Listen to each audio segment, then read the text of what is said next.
Dan kita kembali dalam World Quran Hour, satu lagi segmen yang sememangnya ramai telah pun sedia maklum tentang World Quran Hour ini. Dan kali ini kita bersama dengan Puan Marhaini Yusof, Ketua Pegawai Eksekutif Yayasan Warisan Ummah Ikhlas untuk membincangkan kesatuan dan transformasi sosial yang bakal dibawa. Yayasan Warisan Ummah Ikhlas melancarkan misi Sirah Al-Jumaah Grand Reset yang pada kempen World Quran Hour sepanjang tahun 2024 membawa tema kesatuan dan transformasi sosial bagi umat Islam dengan sasaran 3U, ulama, umara dan ummah. Jadi kita ingin bincangkan sedikit tentang apakah perbezaan untuk Quran Hour pada kali ini yang akan dibawa melalui yayasan sendiri tentang kesatuan dan transformasi sosial. Silakan. Okey. Bismillahirrahmanirrahim. Assalamualaikum warahmatullahi wabarakatuh. Hari ini hari Nuzul Quran dan misi kita adalah selari ya Terence. Kita berharap supaya Al-Quran turun ke hati kita. Kenapa kita buat World Quran Hour? Itulah yang menjadi misi utama kita supaya Al-Quran masuk ke hati kita dan menjadi sistem operasi diri.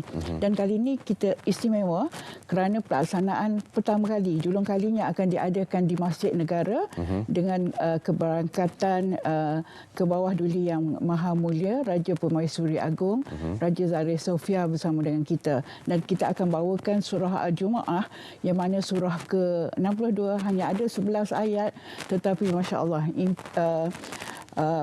pengajaran daripada surah Al-Jumaah tu banyak yang kita boleh ambil. Yang tu yang kita akan kupaskan di World Quran Hour kali ini. Jadi semoga semua telah pun bersedia untuk turun dan bersama-sama bagi mengemarahkan lagi program ini kerana ada misi penting di sebalik Quran Hour pada tahun ini di mana akan ada pelbagai pengisian untuk membawa kepada kesatuan yang telah pun disebutkan tadi, kesatuan 3U yang mana kita akan tampilkan bagaimana ummah itu sendiri boleh bersatu dengan naungan ataupun dengan pengajaran dan tunjuk ajar yang sepatutnya daripada ulama dan umarah.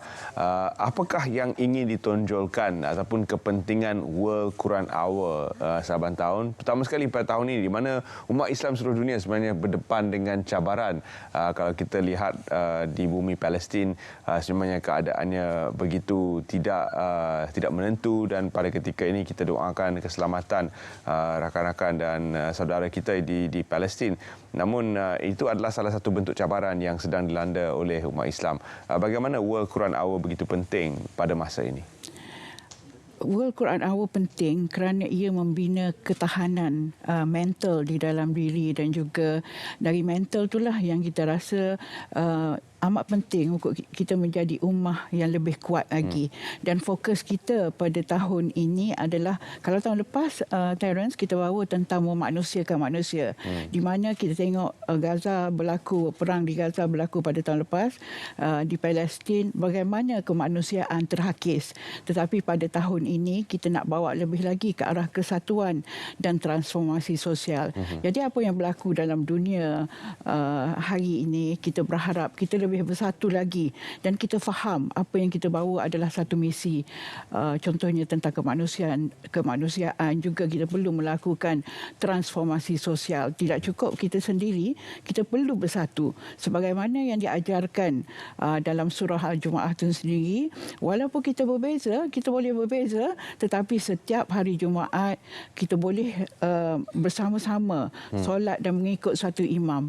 Jadi itulah spirit tu yang nak kita bawa supaya kita sedar. Dan surah Jumaah sangat luar biasa sebab ada beberapa isu penting dalam tu, bercerita tentang kesombongan dan juga takut mati. Ya, kalau kita tengok sifat Yahudi tu, dia takut mati. Jadi tu kedua, dan juga fokus kepada banyak hiburan serta perniagaan. Sehingga kalau kita tengok bagaimana ketika Rasulullah sedang menyampaikan khutbah, ditinggalnya Rasulullah kerana mengejar barang dagangan serta hiburan. Jadi kita harap kita semua kembali bersatu, dan setiap Jumaat adalah proses yang sangat penting, di mana itulah yang kita dah mulakan dari 5 Januari lagi, Jumaat pertama pada tahun ini, untuk kita bawakan spirit ataupun semangat daripada surah Jumaah ini.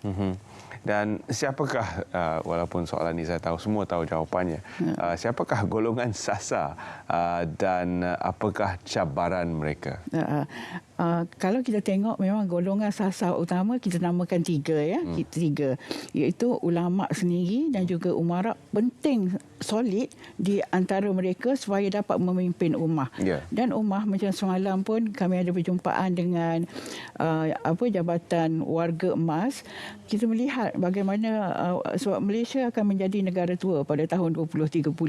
Jadi kita berharap dengan pencerahan daripada surah Al-Jumu'ah dia akan lebih lagi. Itu salah satu contoh ataupun sasaran kita. Sebenarnya semua orang kena berubah dengan surah Jumu'ah. Sebab ada proses utama yang disampaikan dari surah Jumu'ah. Jumu'ah itu untuk kita lakukan perubahan. Jadi yang kembali kepada Warga Emas tu, kita tengok ada isu tentang takut mati dalam surah Jumu'ah. Jadi kita berharap apabila kita berprogram ataupun berkolaborasi dengan Jabatan Warga Emas, kita boleh sampaikan tentang sebenarnya mati itu adalah kecerdasan spiritual, sehingga kita dapat mengendali hidup kita dengan lebih baik lagi. Jadi perkara tu yang nak kita bawa, yang nak kita angkat, bagaimana Al-Quran mengubah mindset kita, cara fikir kita dan memberi kekuatan dalam kehidupan kita. Dan kita sebenarnya banyak, tidak cukup dengan sekadar ulama, umara, tetapi ummah yang terdiri dari organisasi, daripada keluarga. Kita berharap untuk melahirkan negara yang barakah, organisasi yang barakah dan juga keluarga yang barakah. Itu harapan kita. Kadang-kadang bila kita menyebut tentang ulama ini, dia berbeza pandangan, berbeza pendapat, ada yang mengikut politik yang berbeza dan sebagainya.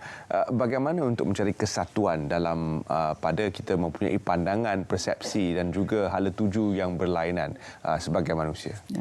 Kalau kita tengok sebenarnya dia jadi berbeza kerana kita tidak, kadang-kadang kita lebih cenderung menggunakan kata-kata kita ataupun emosi kita. Kita tidak kembali kepada primary resources seperti Quran itu sendiri yang patutnya kita angkat dan bukan kata-kata daripada pandangan kita.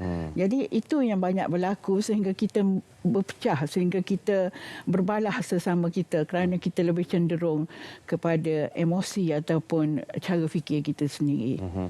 Kadang-kadang Al-Quran tidak mengajar kita untuk berkelakuan sedemikian, namun kita menggunakan emosi lebih daripada apa yang kita sedia tahu ada dalam Al-Quran ataupun mungkin tidak tahu.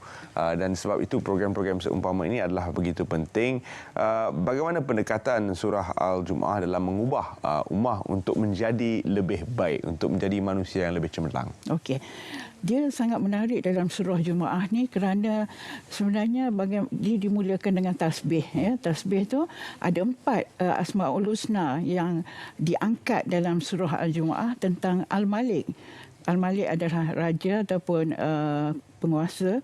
Yang kedua adalah tentang Al-Qudus, menyucikan jiwa kita, dan ketiga adalah Al-Aziz, penguasa yang ada peraturan-peraturannya yang kita perlu ikut dalam kehidupan kita, dan yang keempat adalah Al-Hakim ataupun kita mencari hikmah dari apa yang berlaku. Jadi proses inilah yang berulang setiap Jumaat sebenarnya.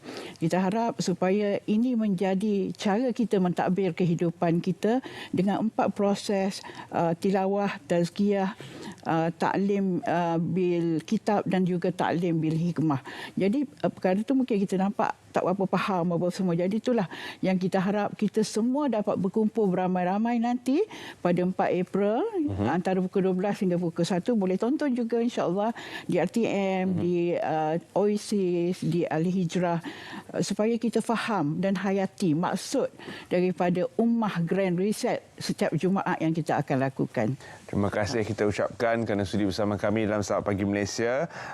Nantikan pada tarikh yang telah pun disebutkan dan anda boleh bersama-sama kita juga di RTM untuk menyaksikannya. Terima kasih Puan Marhani kerana sudi bersama kami dalam Selamat Pagi Malaysia. Terima kasih. Dan kita nantikan bersama program kesatuan dan transformasi sosial yang bakal dibawa bersempena dengan World Quran Hour.